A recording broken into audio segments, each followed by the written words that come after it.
We're talking about book bans right now, right? But it's not about the books. It's not about the librarians. It's about determining whose voices deserve to be seen and heard in American public society.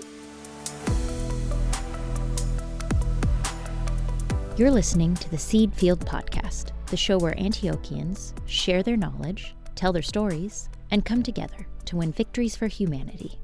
I'm Nastasia Green, the Seed Field Podcast's editor. For this season of the podcast, we're focusing on some of the most exciting events from our university's year of pro-democracy action, Antioch Works for Democracy. Today we're excited to share a panel conversation around libraries, book bans, censorship, and democracy. The panel was organized as part of the Antioch Works for Democracy speaker series, and the lead person who pulled it together was Antioch education faculty member Jen Sturge.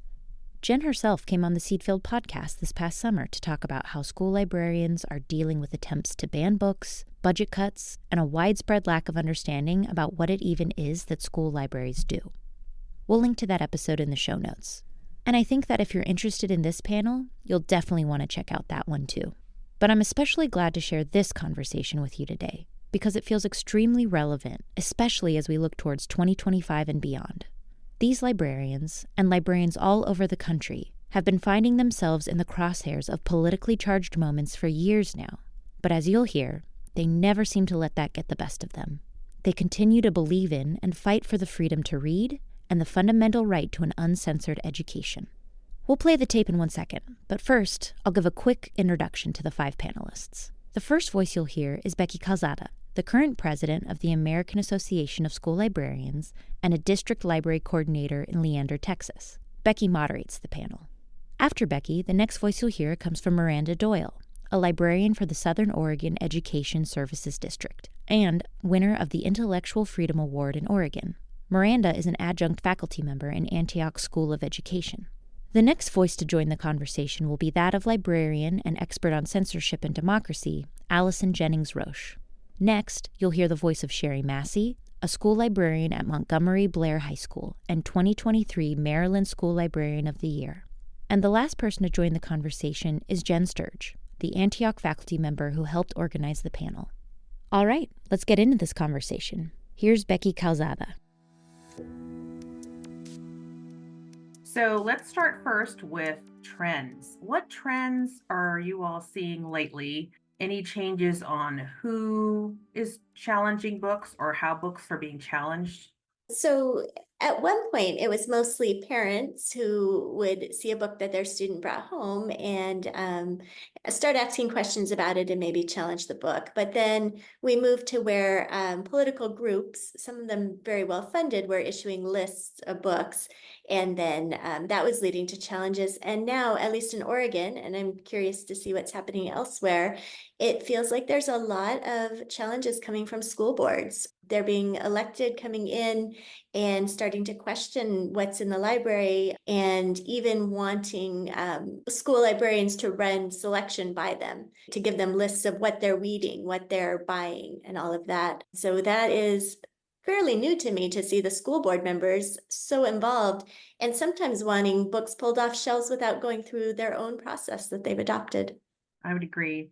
We're seeing some of that in Texas.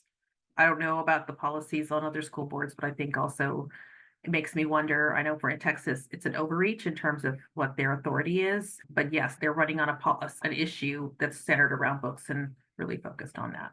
Anybody else have anything to share about what they're seeing on the landscape? So in general, if we're looking at a very meta level within the United States, what we're seeing is a very well-coordinated, intentional campaign by larger groups, both driving against social progress, as well as neoliberal groups that are looking to defund the libraries and using censorship as a wedge issue. So librarians are seeing it in their communities, but it's also really very much coming from this coordinated attack that's feeding this information to various groups of people and letting them, take these talking points. There's readily built toolkits available for people that want to engage in censorship in their communities. But we're also seeing, and this is something I always like to reinforce, is that most of these challenges are coming from a very, very, very small contingent of people, even within local communities. This is, while it feels broad ranging and challenges all the time, the vast majority of people and parents and people engaging communities are not doing the challenges. However, What they are doing, and I'm sure we'll talk about this more, is they're very effective at getting the people who are aligned with them on their school boards, on their public library boards, on their county boards. They are playing the political game exceptionally well, which is why they're able to assert so much control despite being a minority opinion within the United States. Thank you, Allison. I think Jen can speak to what's going on in Maryland better than I can, but what I do know is that it's causing a lot of us to self-censor, and I'll talk about that later, but we're seeing this outward political effect kind of influence our buying practices.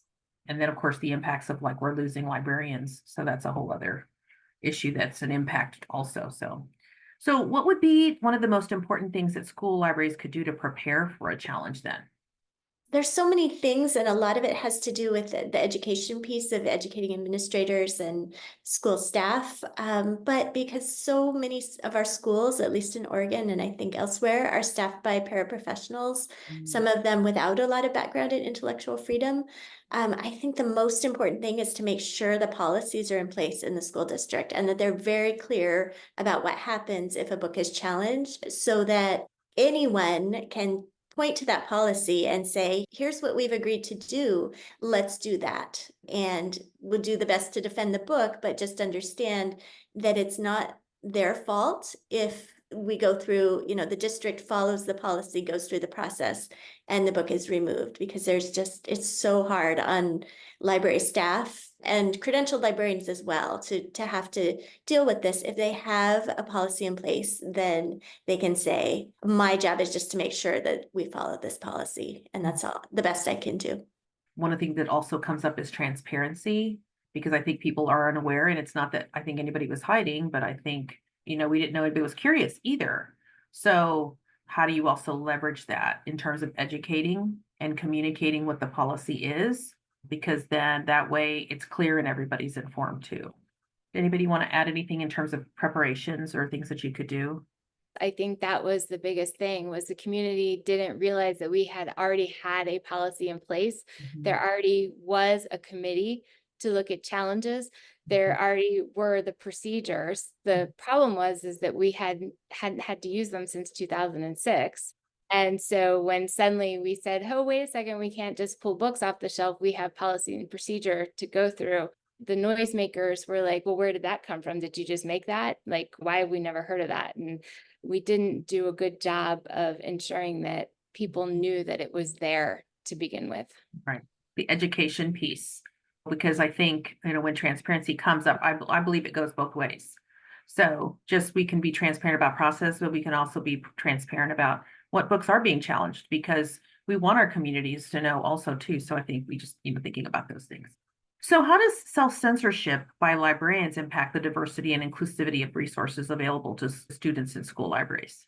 So soft censorship is basically when you put a sticker on something and, label it, give it a warning. You have permission slips for kids to check out books, or you have the book behind the checkout desk and it gets harder and harder to get to it. Then what's, I think, most insidious is the subtle censorship of selection. That's what NCTE wrote in 1978.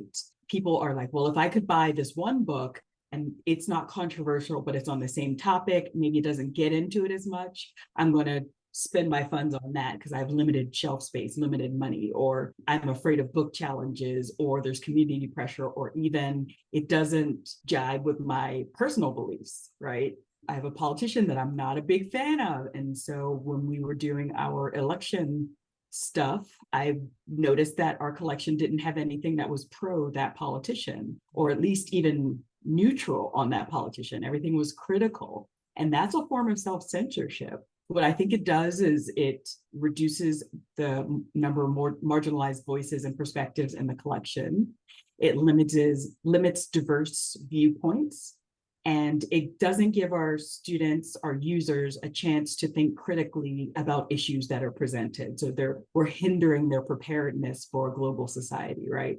What I think that we can do is really take a look at our own self-censorship, building in those ideas, but also looking at maybe, and I'm giving away the money here, people, maybe develop a tool for collection analysis similar to Tidal Wave or Tidal Wise, that will allow folks to analyze their collection for bias. Is it balanced? Are you seeing both sides? Yeah. And when you speak about bias, I think as humans, we have biases, and I'm going to speak to one that I know I have. So, and this is obviously just specific, but I know I'm not a super science fiction. I'm not a sci-fi person. I'm just not. So guess what? That is not something I was going to lean to purchasing, but I was aware. So I would lean on others to help me with that. But I think, again, if you're fortunate enough to be in a district where there's fellow colleagues to talk about, share, like, well, I'm struggling with this. What are some ideas you all have? Lean on one another. But I love the idea of a tool because it takes out the emotional piece of it all, and it gives you some sort of checklist to guide you and to understand who you are and reinforce the goals you're striving for too. Yeah, I love these tools and ideas and this reflection on like the praxis of librarianship. I always want to bring it back to though, we as librarians always look kind of for what we're doing wrong, what could be better in terms of community engagement. And this isn't us actually. This is an exceptionally well coordinated fascist right-wing campaign that's seeking to control our libraries. So even if we had perfect collection development policies, perfect, ability to balance the needs of our communities, these attacks would still be happening because this is not coming from inside the profession, nor is it a response to anything any school library is doing, any district is doing, or any set of public libraries are doing. So I always just want to bring it back, like, Sure. we should protect what we're doing, but this is coming from outside. And it's not rooted in any actual reality, right? It's not a legitimate response to things that they're seeing. It's a reactionary movement that's seeking to control marginalized voices and defund libraries. Well, and it's because of that reactionary actions are happening that are impacting students of all demographics. So what strategies can librarians use to balance personal beliefs with professional responsibilities to minimize the self-censorship and ensure equitable access to information for all students? Like Allison says, we can't control what's happening on the outside, but we can be prepared. And I think that that's the number one thing we can do, right? So knowing your collection, knowing your policies, and telling people about them. So we do these monthly updates and we talk about the cool things that are happening in our libraries. We also need to talk about our policies. We just, why can't I come during this time? Why is this not in the collection? Really making sure that administrators and any of our stakeholders are aware of our policies and kind of shouting that to the rooftops. We are professionals. We do this all the time, and hopefully they'll support us if they believe that we're looking to not only external resources, but one another through dialogue as well. I think that practice piece is important. We did a lot of practicing in my district where we actually played it out. We had red folders, and in that folder had the policy, the procedure, talking points, what to say if a parent says this, what to say if a parent says that, how to address it. Because in that moment, and I know I'm guilty, you sometimes blank, you forget your training because somebody is so angry coming at you and accosting you verbally that you don't remember exactly what you should be saying. And so having that to fall back on. And we also put copies in the administrative office. The secretary's got a script. Here's what you say. If somebody calls about this, here's who you connect them to. So that we try to be proactive about it as well. I think that's amazing because we're not always the first people contacted. Right. There is a challenge, and we need to prepare those around us for saying what to do when it does happen. Most of the time, it's not going to be the school librarian. It's going to be the receptionist or the custodian or the principal or someone where someone's coming in saying, can you believe the library has this book? One thing in my experience is that 99% of the time, the person coming in just wants to be heard and understand why that book is in the library and understand that maybe it's not right for their child, but it is for others. And most of the time that can be de-escalated. It's so rare that it actually turns into a challenge, except of course, when there's a political group involved. But when it's, my child brought this book home, why do you have it? That almost never turns into a challenge. And then you can ask the question like, so did you read the whole book or did you just see this illustration and you're concerned about that? I've studied a lot of the history of book challenges. We know that this is not something that's unique to this time. It is definitely unique in the breadth and the length of time that's been happening. I think it's going to be, historical, really, honestly. So what are you seeing that are the same in terms of historical perspectives, and what's different this time around? And do we have a reason to be more concerned now? This is largely the focus of a lot of the research and writing and talking I do. So to be clear, censorship is actually, the oldest form of information policy, right? Libraries, particularly school libraries, or those with kind of a dedicated purpose, have always had a curatorial purpose, right? We're going to select a collection with the intent to educate a population. And I put that in quotes for a very specific reason, right? We've seen marginalized populations being targeted with specific types of information to encourage them to assimilate to American society, and obviously this happens around the world, but I'm speaking very much to a US context. And in the past 100+ years, we've seen waves of censorship.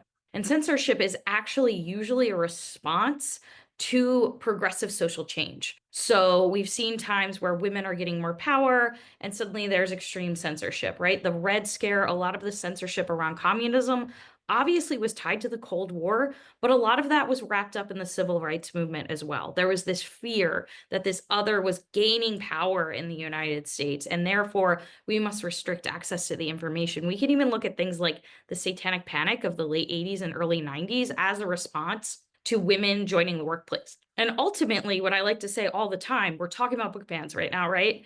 But it's not about the books. At the end of the day, is absolutely not about those texts. It's not about the books. It's not about the librarians. It's about determining whose voices deserve to be seen and heard in American public society. We've already seen waves of this in terms of things like it was critical race theory, then it was queer theory, then it was about trans stories, right? They're finding a new thing to attack and using that as a fulcrum. And there's this well-coordinated, extremely well-funded campaign coming to undermine that. But it's also related to this underfunding of public education and public goods writ large. So we have this cooperative between those that really want social regression, right? Their primary concern is control of voices and perspectives. And then we have people who are really interested in completely eliminating all public goods. And they're working together to use book bans as that easy lever. Because what we're seeing them do time and again, oh, you don't agree with our censorship policy, we cut your funding, you're out. They are very, very happy when librarians are leaving the profession, when they can't staff libraries, because that means you cut funding. That means that that public institution no longer exists. And speaking to this crowd in particular, we saw this privatization push. It happened much earlier in schools, right? With the Reagan era, the charter school movement, the push towards funding for private schools. We've already seen that. Teachers were varying degrees of success in pushing back against that.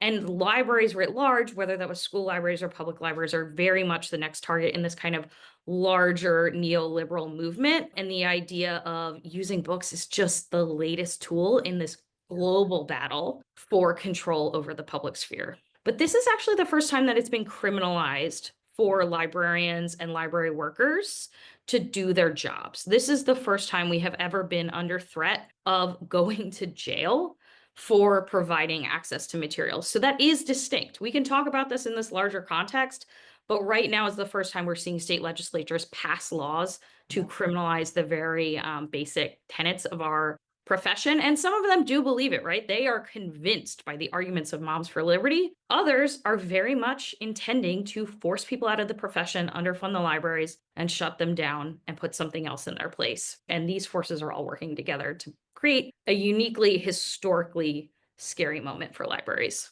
Yeah, I tell people, and that's where, I think the self-care is so critical, because you have to work like this is a marathon and not a sprint, because it takes an emotional toll. It takes just a mental toll, a physical toll even too, because it just, you're like on edge all the time. And you watch somebody else kind of enduring something that's so harsh and unfair.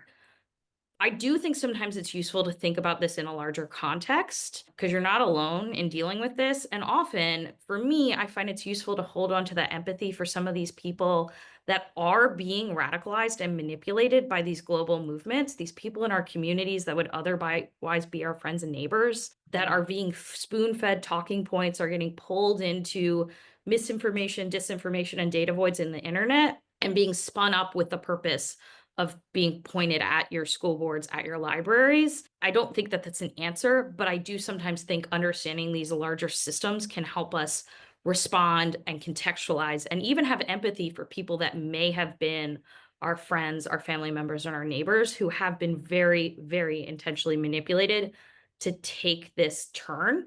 I think that's why having these conversations is super important, because for some of us, this isn't a nasty neighbor, this is life or death, right? Right. So we want to make sure that we understand, we communicate what we're seeing politically, as well as what we can do in our own worlds to shape what's happening. This is also powerful, and Allison, thank you for drawing that bigger picture, because that's so hard to see when you're an isolated librarian or library assistant in a small town, and the only one in your school, certainly maybe the only librarian in your community, and you're being attacked on social media by your neighbors and your former friends, and they're calling you a pedophile and a groomer and just all the horrible things that people are being called, and your job is in jeopardy. And, you know, if it's really so hard to then say, okay, wait a minute, this isn't me. It's not my fault that this is happening.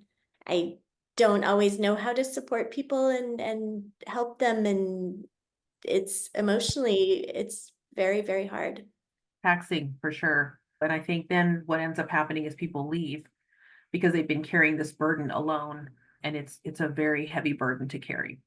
I do think that there is some pushback coming politically. Yeah. And like one example of that would be Maryland passing the freedom to read legislation, where you can't criminalize librarians, and school librarians were brought to the table to help write that legislation. And I feel like that was huge. And it was great that the state realized, you know, that we were also on the line here. So that gives me hope that maybe, you know, other states will follow suit and pass some legislation. And I know they're going to continue to work on that to strengthen it. And I'm glad that you mentioned that, because there's research that says that a majority of people are against, on both sides of the political spectrum, that don't agree with censorship and book banning. And so I also think too, how can we leverage that to inform communities, to inform stakeholders that have questions, which is kind of leading us into this question about how can we organize parents. And I know this is just parents, but how can we just organize anyone that's interested in pushing back around the removal of books? I think it's really important, and I'm probably speaking to the choir here, preaching to the choir, but we need to get involved in our professional organizations like MASL, Maryland Association of School Librarians, is tremendously important in creating the Maryland legislation. But if folks are like, I don't want to spend the money, I don't want to do this, I don't want to do that, it's hard to build up that groundswell of support when you're not a part of your professional organization. You're not participating politically. You're not supporting folks who are running who support libraries and things like that. So it's really important that you are participating locally and nationally in these professional organizations. I would agree. So yes, your state organization, but even connected to your national organization like AASL, because I think, you know, we work really hard to be sure that we're communicating with our chapters, and that our chapters are also communicating with us, so that when something comes up, we can support, figure out what's happening at a communication level, train, because I know we brought librarians in from all across the country to get training. And I get the expense thing, because I mean, I hear that too. But I think if you break down your dues, when you break it down by days, it's pennies, and it's worth the investment because you're connected to a greater community that can support you too. Well, I would say that we need parent groups that are the equivalent of Moms for Liberty, but defending books and libraries. And in Oregon, we do have a group, Parents Defending Schools and Libraries, which was founded fairly recently by a parent here, and is so helpful. We're building a list of, okay, if a book is challenged in this area of the state, who do we have there that can go speak at school board meetings, who can defend the books and oppose book banning, so that we have parents of students in the community doing that. They also have book resumes on their website, which I just used last week. I had a question about a book. Is this something that should be in a high school library. And I was able to use the website and send that link with all the information about the book. So just building up lists of people in communities who are willing to speak out against the book banning. Also, get people on your boards, find your friendly parents, encourage them to run.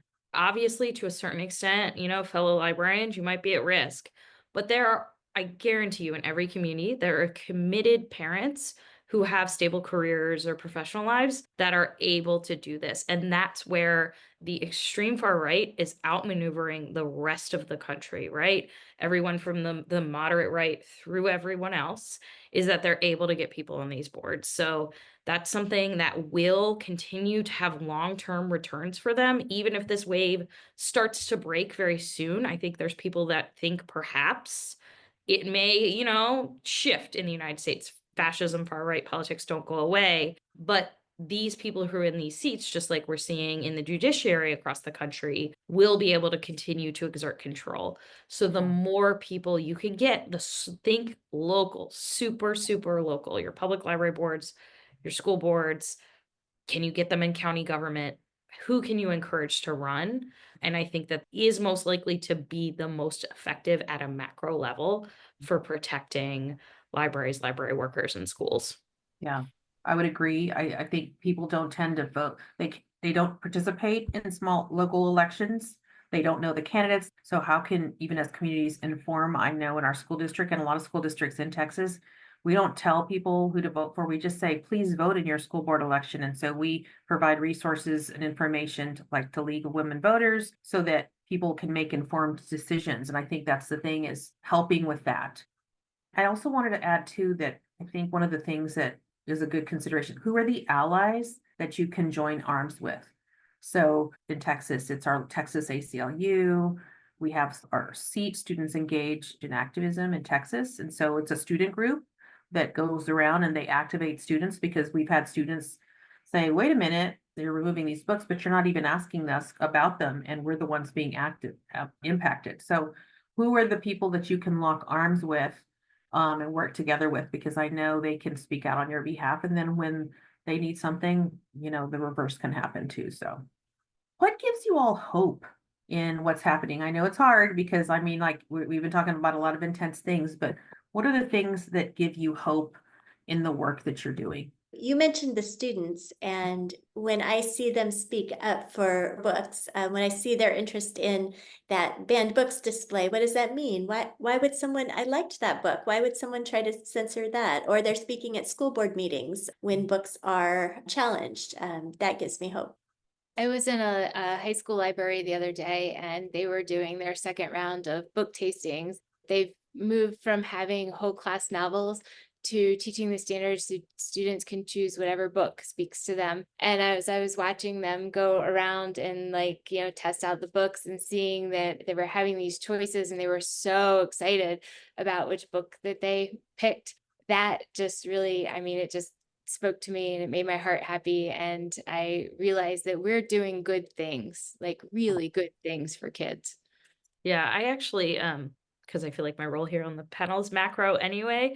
I'm very heartened by national trends and polling. We are seeing the youth, the teens, the 20-somethings largely are activated. They're engaged. They have the largest voter registration we've basically ever seen in this age group. And they believe in freedom and they understand the value of showing up and getting out. So I do think, or I hope, that we have a very bright future if we're able to hold on to our democracy now. I do think we're in an influx point, like I keep saying that, if we let them gerrymander, if we let them remove our ability to vote, if we let them, control the judiciary, the kids won't have a chance. But if we can hold the line, I think we have a very, very, very bright future ahead with where the young people of this country are going.